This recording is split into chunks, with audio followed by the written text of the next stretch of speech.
Hi hello friends, പുതിയൊരു സ്റ്റോറിയിലേക്ക് എല്ലാവർക്കും സ്വാഗതം. അങ്ങനെ നമ്മുടെ ഭൂമിയുടെയും അജയുടെയും വിവാഹമൊക്കെ കഴിയുകയാണ് കേട്ടോ. അപ്പോൾ ഇരുവരും എഗ്രിമെൻറ്റ് പ്രകാരമായിരിക്കുമല്ലോ വിവാഹമൊക്കെ ചെയ്യുന്നത്. പക്ഷേ വീട്ടിലുള്ള ആർക്കും തന്നെ അതറിയില്ല. അജയ് ഭൂമിയെ പ്രണയിച്ച് വിവാഹം കഴിക്കുന്നതാണെന്ന് ആണ് എല്ലാവരും വിശ്വസിച്ചിരിക്കുന്നത്. അപ്പോൾ അഞ്ജനയുമായിട്ടുള്ള വിവാഹം ഉറപ്പിക്കുന്നത് കൊണ്ട് തന്നെ അതുകൊണ്ടായിരിക്കും നമ്മുടെ അജയ് ആണെങ്കിൽ മറ്റാരോടും ഈ വിവാഹ കാര്യങ്ങൾ പറയാത്തത്. പെട്ടെന്നൊരു സുപ്രഭാതത്തിൽ നമ്മുടെ ഭൂമി വിവാഹം കഴിച്ചുകൊണ്ട് വരികയാണ് കേട്ടോ അജയ്. അതെല്ലാവർക്കും ഒരു ഷോക്കാകുകയാണ്.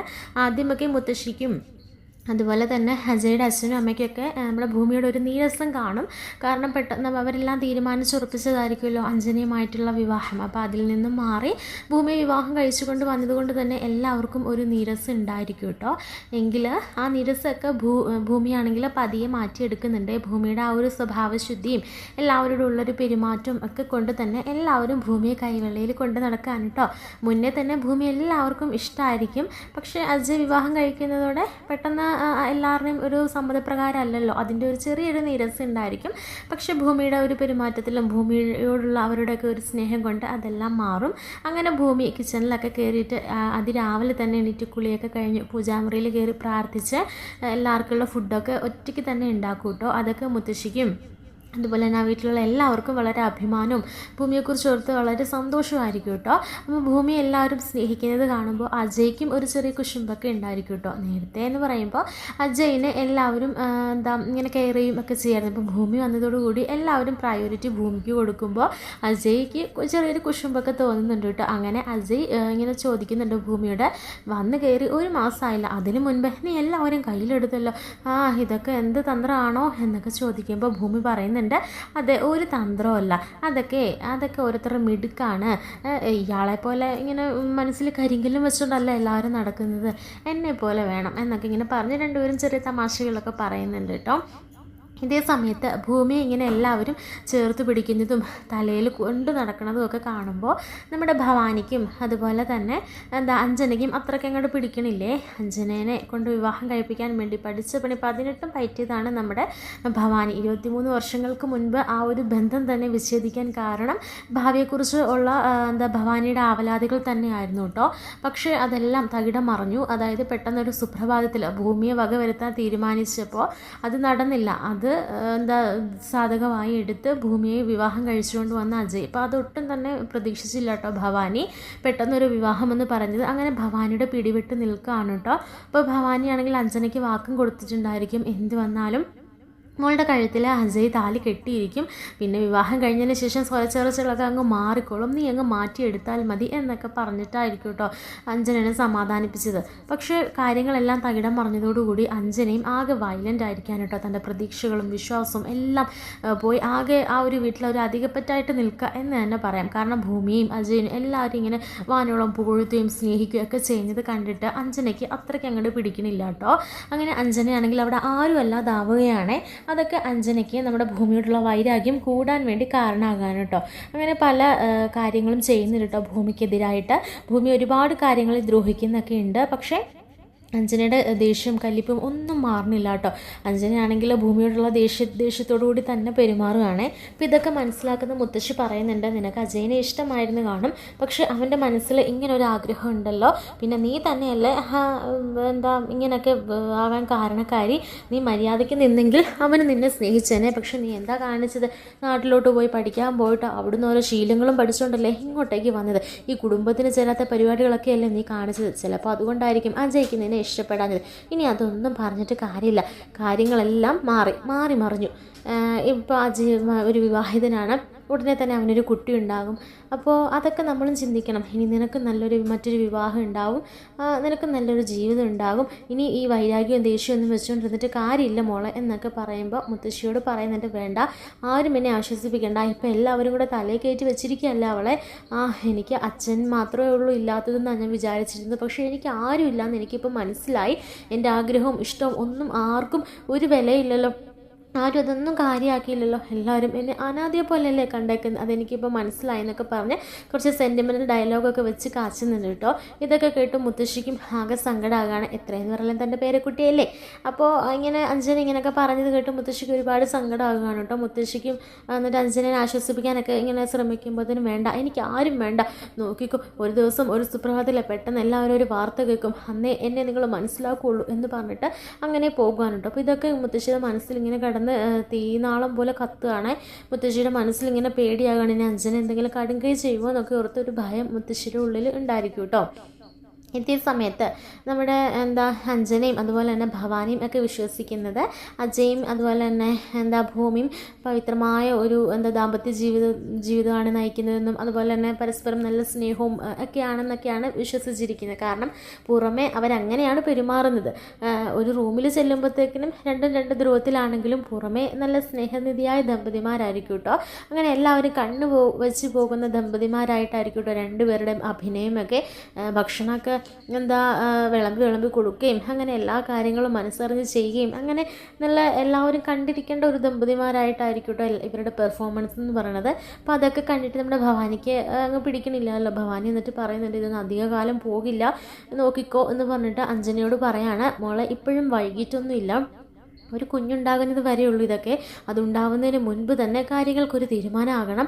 ഇവളെ ഒന്നെങ്കിൽ ഡിവോഴ്സ് ചെയ്യിപ്പിക്കണം, അല്ലെങ്കിൽ ഇവളെ അങ്ങ് തീർത്ത് കളയണം, എന്നിട്ട് ആ സ്ഥാനത്തേക്ക് എൻ്റെ മോള് വരണം, അതൊരു കുഞ്ഞുണ്ടാവുന്നതിന് മുൻപേ നടക്കുകയുള്ളൂ എന്നൊക്കെ പറയുമ്പോൾ അഞ്ജന പറഞ്ഞിട്ട്, ഇനി എന്തിനാമേ അവനെ ഒരു വിവാഹം കഴിച്ച് രണ്ടാം കെട്ടുകാരനെ ഞാനെന്തിനാ കല്യാണം കഴിക്കുന്നത്, അവർ ജീവിക്കട്ടെ, അവർ ജീവിച്ച് എവിടം വരെ പോകുമെന്ന് എനിക്കറിയാം, അങ്ങനെ എൻ്റെ സന്തോഷം കെടുത്തിട്ട് ആരും അങ്ങനെ ജീവിക്കത്തില്ല, നോക്കിക്കോ അമ്മേ എന്നൊക്കെ പറയാനോട്ടോ. ഇനി എനിക്ക് അജയ് എന്ന് പറഞ്ഞൊരു ഭർത്താവിനെയും വേണ്ട, അവൻ്റെ മനസ്സറിഞ്ഞ് മറ്റവളല്ലേ, പിന്നെ ഞാൻ എന്തിനാ അവൻ്റെ പിന്നാലെ ഇങ്ങനെ നടക്കുന്നതെന്ന് പറയുമ്പോൾ ഭവാനി പറയുന്നുണ്ട്, അങ്ങനൊന്നും കരുതല്ലേ മോളെ, അങ്ങനൊന്നും ചിന്തിക്കേണ്ട, അവർ തമ്മിൽ സ്നേഹവും പ്രണയവും ഒക്കെ കാണുമായിരിക്കും, അതൊക്കെ എത്ര നാളത്തേക്കിന്, അവൾ മരിച്ചു കഴിയുമ്പോഴത്തേന് പിന്നെ അവൻ ഒറ്റയ്ക്ക് എവിടെ നിൽക്കും, ആ ഒരു സമയത്തായിരിക്കണം മോള് അവൻ്റെ മനസ്സിലേക്ക് കയറി പറ്റേണ്ടത്. അവനെ കൈവിട്ട് കളഞ്ഞാൽ കോടാനുകോടി സ്വത്തുക്കൾ നമ്മുടെ കയ്യിൽ നിന്ന് നഷ്ടമാകുന്നത്. ഈ വീട്ടിൽ നമ്മുടെ അടിവേര് ഉറപ്പിക്കണമെങ്കിൽ അവനെ നീ വിവാഹം കഴിക്കുക തന്നെ വേണം. അതുകൊണ്ട് മോൾ ആ പ്രതീക്ഷയും വിശ്വാസവും ഒന്നും മോൾ കെടുത്തരുത്. ഇനി മോൾ അജയ്ക്ക് വേണ്ടിയിട്ടുള്ള പോരാട്ടം നിർത്തരുത് എന്നൊക്കെ പറയാൻ കേട്ടോ. അങ്ങനെ നമ്മുടെ അഞ്ജനയുടെ മനസ്സ് മാറ്റിയെടുക്കാൻ കേട്ടോ ഭവാനി. അങ്ങനെ ഇരിക്കും നമ്മുടെ അഞ്ജനയാണെങ്കിൽ ചായയൊക്കെ കൊണ്ടു കൊടുക്കുമ്പോൾ സത്യനും അതുപോലെ തന്നെ മുത്തശ്ശിയൊക്കെ പറയുന്നുണ്ട്, ഇത് നമ്മുടെ സത്യൻ്റെ ഭാര്യ ഉണ്ടല്ലോ, അതായത് നമ്മുടെ ഭൂമിയുടെ അമ്മ ഉണ്ടാക്കുന്ന അതേ കൈപ്പുണ്യാണ് ഇവൾക്ക് എന്നൊക്കെ പറയുമ്പോഴത്തേക്കിനും അവൾക്ക് പകരമായിട്ട് കയറി വന്നതായിരിക്കും ഇവള് എന്നൊക്കെ പറഞ്ഞ് മുത്തശ്ശി ആശ്വസിക്കുന്നുണ്ട് കേട്ടോ. ഇതൊക്കെ കേൾക്കുമ്പോൾ ഭവാനിക്ക് ആകെ ഒരു വിറയലാണേ. കാരണം ഭവാനിക്ക് അറിയാമല്ലോ ഇത് യഥാർത്ഥത്തിൽ ആരാണെന്നുള്ള കാര്യം. അതുകൊണ്ട് തന്നെ ഭവാനി അതൊക്കെ പിന്നെ നിങ്ങൾക്ക് അങ്ങനെ തോന്നുന്നത്, നിങ്ങൾക്കല്ലെങ്കിലും ഇഷ്ടമുള്ളതെല്ലാം നല്ലതും ഇഷ്ടമില്ലാത്ത അച്ചി എല്ലാം കുറ്റങ്ങളും അങ്ങനെയല്ലേ, അതുകൊണ്ടൊക്കെ അങ്ങനെ തോന്നുക. ഇവളെ നിങ്ങൾ തലയിൽ കയറ്റി വെച്ചിരിക്കുന്നുണ്ട്, ഇവൾ ചെയ്യുന്ന എല്ലാ കാര്യവും ഭയങ്കര പുണ്യമുള്ള കാര്യമായിട്ട് നിങ്ങൾ എടുത്തു പറയുന്നല്ലേ എന്നൊക്കെ പറയാണ് കേട്ടോ. അങ്ങനെ ഓരോ ദിവസം കഴിയും തോറും അഞ്ജനയും ഭവാനിയും നമ്മുടെ ഭൂമിയെ കൊല്ലാനുള്ള പ്ലാനുകളും പദ്ധതികളും ഒക്കെ ഇങ്ങനെ തയ്യാറാക്കിക്കൊണ്ടിരിക്കുകയായിരിക്കുമേ. അപ്പോൾ വീട്ടിൽ ആരും ഇല്ലാത്ത സമയം നോക്കി നമുക്ക് അവളെ കഥ കഴിക്കണം, ഒരു തെളിവ് പോലും അവശേഷിപ്പിക്കരുത് എന്നൊക്കെ നമ്മുടെ ഭവാനി പറയുന്നുണ്ട് കേട്ടോ. അതിനാ ഗുണ്ടകളെ ഏർപ്പാടാക്കുകയും കാര്യങ്ങളും ഒക്കെ ഇങ്ങനെ ചെയ്തുകൊണ്ടിരിക്കുകയായിരിക്കുമേ. അങ്ങനെ കുറേ ദിവസങ്ങൾക്ക് ശേഷം എന്താണെന്ന് വെച്ച് കഴിഞ്ഞാൽ അഞ്ജനയുടെ ഈ ഒരു പെരുമാറ്റം ഇതൊക്കെ കണ്ടിട്ട് മുത്തശ്ശി ആകെ അങ്ങ് ടെൻഷൻ അടിച്ചിരിക്കുകയാണ്. മുത്തശ്ശിയുടെ മനസ്സ് നിറച്ച് അഞ്ജന എന്തെങ്കിലും കടുങ്കൈ ചെയ്യുമോ എന്നുള്ളൊരു ഭയം നമ്മൾ മുത്തശ്ശിയുടെ മനസ്സിൽ ഇങ്ങനെ കിടന്ന് നീറുമായിരിക്കും കേട്ടോ. ഈ സമയത്ത് മുത്തശ്ശിയാണെങ്കിൽ ഭവാനിയുടെ അടുക്കിലേക്ക് ചെല്ലുകയാണ്. കാരണം അഞ്ജന തന്നോട് പറഞ്ഞ കാര്യങ്ങളെക്കുറിച്ചൊക്കെ പറയാനും അതുപോലെ തന്നെ അഞ്ജനയ്ക്ക് മറ്റൊരു വിവാഹം ആലോചിക്കുന്ന കാര്യങ്ങളൊക്കെ സംസാരിക്കാനൊക്കെ ആയിട്ടായിരിക്കും കേട്ടോ ചെല്ലുന്നത്. അപ്പോൾ ഈ കാര്യങ്ങളൊക്കെ തന്നെ നമ്മുടെ അജയോട് സംസാരിക്കുന്നുണ്ട് മുത്തശ്ശി. അതായത് ഇങ്ങനെയൊക്കെ പറഞ്ഞ കാര്യങ്ങളൊക്കെ ഇങ്ങനെ അജയോട് പറയുകയാണ്. എന്നിട്ട് പറയുന്നുണ്ട്, നീ അവളെ വിവാഹം കഴിച്ചുകൊണ്ട് വന്നതുകൊണ്ടല്ലേ ഈ പ്രശ്നങ്ങളൊക്കെ, ഞാനായിട്ട് പറഞ്ഞതല്ലേ, നിങ്ങളുടെ വിവാഹ നിശ്ചയമൊക്കെ നടത്തിയതല്ലേ, അപ്പോൾ ആ കുട്ടിയുടെ മനസ്സിൽ ആഗ്രഹം കൊടുത്തിട്ട് നീ ഇങ്ങനെ കാണിച്ചപ്പോൾ അവൾക്ക് വല്ലാത്തൊരു മനപ്രയാസമുണ്ട്. ഇനി എന്താ ചെയ്യുക, എത്രയും പെട്ടെന്ന് അവൾക്ക് മറ്റൊരു വിവാഹം കഴിപ്പിക്കണം. നീ അവളെ ഒന്ന് ആശ്വസിപ്പിച്ച് ഒന്ന് സാന്ത്വനിപ്പിച്ച് കാര്യങ്ങളൊക്കെ ഒന്ന് പറഞ്ഞ് മനസ്സിലാക്കിപ്പിക്കുക. നീ ആകുമ്പോൾ കുഴപ്പമില്ല, ഞങ്ങൾ പറയുമ്പോഴുള്ള അവൾക്ക് ഇത്ര ദേഷ്യം എന്നൊക്കെ പറയണട്ടോ. അവൾക്ക് അവളുടെ അമ്മയുടെ സ്വഭാവമോ അവളുടെ അച്ഛൻ്റെ സ്വഭാവം കിട്ടിയിരുന്നെങ്കിൽ എത്ര നന്നായേനെ എന്നൊക്കെ പറയുന്നുണ്ട് കേട്ടോ. ഈ സമയത്ത് അജയ് പറയുന്നുണ്ട്, മുത്തശ്ശിക്ക് മനസ്സിലാവാഞ്ഞിട്ടാണ് മുത്തശ്ശി, അവളെ ഒന്നും നമുക്ക് പറഞ്ഞ് മനസ്സിലാക്കാനോ തിരുത്താനോ ഒന്നും പറ്റുന്ന ഒരു ക്യാരക്ടറല്ല. അവളുടെ സ്വഭാവമേ, അവൾ എന്തോ വൈരാഗ്യ ബുദ്ധി തീർക്കുന്നത് പോലെയാണ് നമ്മളോടൊക്കെ പെരുമാറുന്നത്. അവളോട് ഞാൻ എന്ത് പറയാമെന്നാ മുത്തശ്ശി, അവളുടെ അമ്മയോട് തന്നെ ചെന്ന് പറ കാര്യങ്ങളൊക്കെ, മോൾക്ക് എത്രയും പെട്ടെന്ന് മറ്റൊരു വിവാഹം കഴിപ്പിച്ചു കൊടുക്കുക, അല്ലെങ്കിൽ നമുക്ക് തന്നെ തലവേദനയാകും എന്നൊക്കെ അജയും പറയുന്നുണ്ട് കേട്ടോ. അങ്ങനെ മുത്തശ്ശി മനസ്സോടെ പിന്നെ ഭവാനിയുടെ അടുക്കിലേക്ക് ചെല്ലുകയാണേ. കാര്യങ്ങളൊക്കെ പറഞ്ഞിരുന്ന് സംസാരിക്കാൻ വേണ്ടി ചെല്ലുമ്പോഴായിരിക്കും ഭവാനി ഒരു ഫോൺ കോളിലായിരിക്കും കേട്ടോ. അങ്ങനെ ഭവാനിയാണെങ്കിൽ ആ ഗുണ്ടയെ വിളിക്കുമായിരിക്കും കേട്ടോ. എന്നിട്ട് പറയുന്നുണ്ട്, 23 വർഷങ്ങൾക്ക് മുൻപ് ഞാൻ ആ കുട്ടീനെ കൊണ്ട് കൊല്ലാൻ ഏൽപ്പിച്ചത്, പക്ഷേ അത് കൊല്ലാതെ അവൻ എടുത്തു വളർത്തി, അതുകൊണ്ടല്ലേ ഇപ്പം അവന് മേപ്പോട്ട് പോകേണ്ടി വന്നത്. എന്നിട്ട് ദൈവത്തിൻ്റെ കളികളൊന്ന് കാണണേ, ഇവിടെയുള്ള അവളുടെ തന്തയുടെയും മുത്തശ്ശിയുടെയും ഒക്കെ പ്രാർത്ഥന കൊണ്ടായിരിക്കും അവൾ ഇവിടെ തന്നെ മരുമകളായിട്ട് കയറി വന്നത്. അവൾക്ക് അവകാശപ്പെട്ട അവളുടെ തറവാട്ടിലേക്ക് തന്നെ അവൾ കയറി വന്നിരിക്കുന്നത്. എന്തൊരു മറിമായോ ആലോചിക്കണേ. എൻ്റെ മോളുടെ ജീവിതം നശിപ്പിച്ചുകൊണ്ടാണ് അവളുടെ ഈ കയറി വരവ്. ഞാൻ അതിന് അനുവദിക്കില്ല. എൻ്റെ മോൾക്ക് ഇവിടെ ഒരു സ്ഥാനം വേണമെങ്കിൽ അത് അവനെ കൊണ്ട്, അജയിനെ കൊണ്ട് വിവാഹം കഴിപ്പിച്ചാൽ അതൊക്കെ നടക്കുകയുള്ളൂ. അതുകൊണ്ട് തന്നോട് ഞാൻ പറഞ്ഞേക്കാം, തനിക്ക് അച്യുതൻ്റെ കാര്യത്തിൽ പറ്റിയ പോലത്തെ അബദ്ധം ഇവിടെ പറ്റിയേക്കരുത്. അന്ന് അച്യുതനെ കൊന്നതിന് പകരം ഇവളെ കൊന്നിരുന്നെങ്കിൽ ഇന്ന് അജയുടെ ഭാര്യയായിട്ട് എൻ്റെ മകളിവിടെ കണ്ടേനെ. തൻ്റെ കൈപ്പിഴ എല്ലാത്തിനും കാരണം എന്നൊക്കെ പറഞ്ഞിട്ട് ഭവാനി പറയുന്നുണ്ട്. ഞാനൊരു കാര്യം പറഞ്ഞേക്കാം, അടുത്ത ആഴ്ച ഇവിടെ എന്തൊക്കെയോ പൂജയും കാര്യങ്ങളും ഒക്കെ ഉണ്ടായിരിക്കും. അപ്പോൾ വീട്ടിൽ മുതിർന്നവരെല്ലാം അമ്പലത്തിലേക്ക് പോകും. വേറെ നമ്മുടെ ഭൂമിയൊന്നും പോകുമെന്ന് തോന്നുന്നില്ല. മുത്തശ്ശിയോട് പറയുന്ന കേട്ടു ഭൂമി പറഞ്ഞില്ല എന്നൊക്കെ. അന്ന് ഭൂമിക്ക് മറ്റെന്തോ പ്രോഗ്രാം അജയുടെ കൂടെ എവിടെയോ പോകണമെന്നൊക്കെയാണ് പറഞ്ഞത്. അതുകൊണ്ട് രാവിലെ ഇവരെല്ലാവരും ഇറങ്ങിക്കഴിഞ്ഞ സമയം ഭൂമി ഇവിടെ കാണും.